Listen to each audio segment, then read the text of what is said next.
Milli Məclisin deputatı Fazil Mustafa bildirib ki, boşanmaların sayı artır və bəzi qadınlar bundan aliment almaq üçün istifadə edir. Buna cavab olaraq Today Press TV-yə danışan psixoloq Samirə Bağırova deyib ki, Azərbaycanda orta maaş və qanuni aliment nəzərə alınsa, aylıq 300-350 manat bir uşağın yeməyi, geyimi, təhsili və dərman xərclərini qarşılamır. Heç bir qadın xoşbəxt olduğu yuvasından getmir. Burada toxunacdan xəbər olmaz deyimi yerinə düşür. Qadınlar artıq öz güclərinə arxayındır və maddi asılılığa görə qərar vermirlər.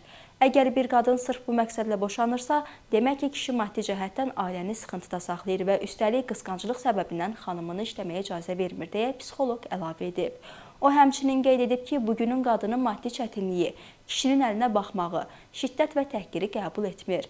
Qadın hüquqları inkişaf etdikcə öz gücünə arxayın olmağa başlayıb və hər hansı bir kişinin ödədiyi alimentdən daha çox qazanmağa qadirdir.